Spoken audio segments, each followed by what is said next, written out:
Wow. I'm going to wrap it up here really quick, but one more thing to write down. What's coming up in February? It's the Winter Olympics. Okay. They train for 4 years. Do you all know? It cracks me up because you'll see them on TV and the guy go, well, were you, like when Don was world champion, were you nervous? What do they say? What do they say when they do it to everybody? Were you nervous? I saw you. You were about ready to, were you nervous? No. Every single one of them says no. You know why? They were excited. They had prepared for 4 years. Not one of them says they were nervous, but see us from the outside looking in to professional athletes, you go, you must be nervous. They go, no. Do you know right now, when you get nervous, your hands sweat. Heart goes a little faster. That's what happens when you call that top agent. You call it nervous. Here's what I want you to write down. Call it excitement. I'm excited to call that top agent, Clark. I'm excited. I can't wait to have the sweaty palms and the heart beating. You guys got to be, now it's no longer nervous. Now it's no longer, oh, I'm nervous to call them. It's I'm excited. Change your vernacular, you'll change the way you are. Is that okay with you guys? That's what I want to end you with, because here's what I want you all to write down. You will call the top 20 agents in your market. Write it down. Commit to it. Then you'll be the top 1% with us next year. Call the top 20. They haven't been called. You guys think they have. We know they haven't, right? I've never been called since. Been here 6.5 years. Nobody's called me from another company. Nobody's called. Don't know why. I think I'm okay. Right? When I say I think I'm okay, I think I've practiced. I've been recruiting agents since 1989. Started my own company. Did it wrong for 5 years. I've been doing this a long time, and everybody goes, I want to be you. I said, no, you don't. You know, you want to be me now, but you didn't want to be there in my early 30s, just like you, Dave. We did it wrong for years, right? You didn't want us to be there. So, stand up and we'll end like this. By the way, will everybody commit to calling the top 20? Yes. Okay. Here's what I want you all to do. Stand up and kind of squeeze towards the middle. Squeeze towards the middle. Get within that 6 inches, because we have to be within 6 inches of each other. Isn't it 6 inches? Okay. Just so the camera can see me. Give me a little room for the camera. But I'll come here. Okay. I like this. How am I looking? Here, Brent, get away from there a little bit. The camera's got to see me. You're in the way, Brent. Hi, everyone. Okay. This is really exciting to me. 2011. When was 2011? 10 years ago? 11 years ago? Okay. I'm a team leader. This is why it reminds me of this. I was a team leader for Keller Williams, and we had a happy hour. And there was about this many people. This is what kind of cool. There's about, and you guys are crazy realtors. And we were having a happy hour.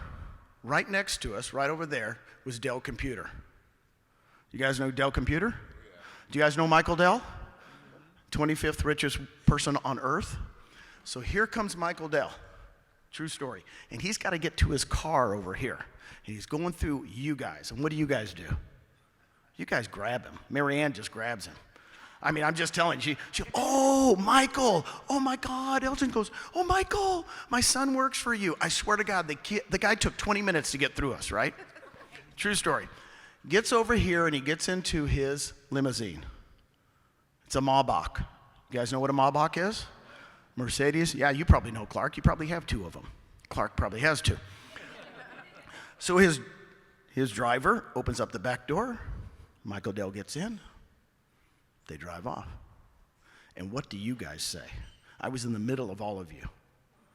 Really? He doesn't even drive his own car? Whew, come on. What's that all about?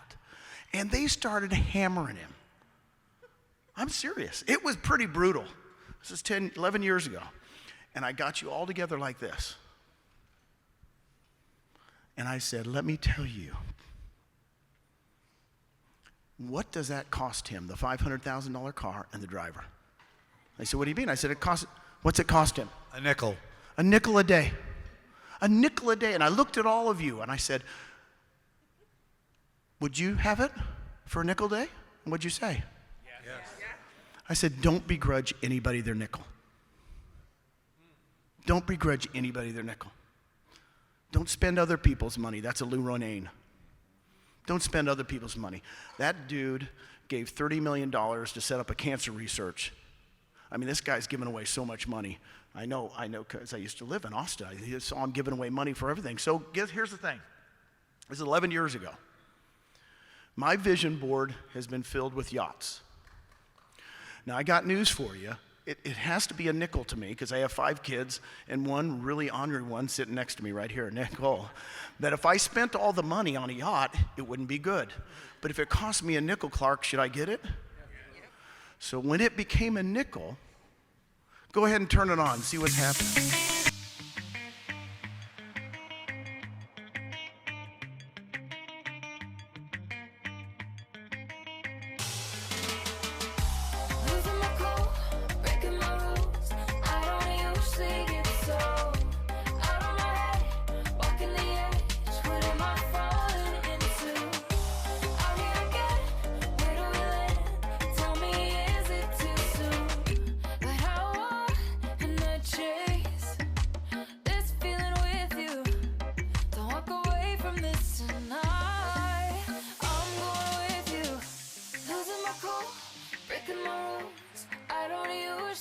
So out of my head, walking the edge, what am I falling into?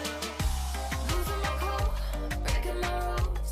I don't usually get so out of my head, walking the edge, what am I falling into? I'll be again, where do we land? Tell me, is it too soon? Losing my cool, breaking my rules. I'm going crazy over you, crazy. Got me crazy, crazy over you. Losing my cool, breaking my rules. I don't usually get. Here's what happened. About a year ago, I told Susan, it's time. It's time for the nickel. Now, we couldn't name it the nickel. I don't know why, because the nickel story doesn't mean anything to anybody but you guys, right? So last summer, she was walking by a boat, don't ask me why, in Glenn's area, and it said, naughty, N-A-U-T-I, naughty beaver. Susan said, naughty nickel. So that's our name of our boat, the Naughty Nickel.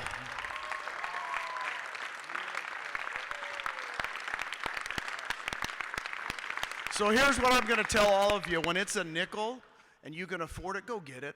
It's that you guys are going to be on it. I'll end with this story. We had our financial advisor come visit us. My financial advisor, do you guys have one? I have one now. And he showed us a piece of paper where we gave 250,000 shares in 2018 to a charity. We get to decide where it goes. And we started crying because it's $14.4 million. Now, just so you know, that means more to me than the naughty nickel. But we're going to be able to give away $14.4 million. You know, it's unbelievable. Susan and I go, what? That's what the stock's worth now. So what I want you guys to do is go create something so special that you're going to give away so much money. There's going to be Puerto Rican kids on this boat. It's going to be the largest catamaran in the Caribbean. Puerto Ricans are going to be on this thing. Kids, so they can dream. So they can dream big, right? So you guys got to start dreaming bigger. You got to, man, like Don said. You got to give it out. You got to give it up, right? Because I want you guys, because guess what? I need friends to go on the Naughty Nickel with me. Thank you, guys. Appreciate you. Woo!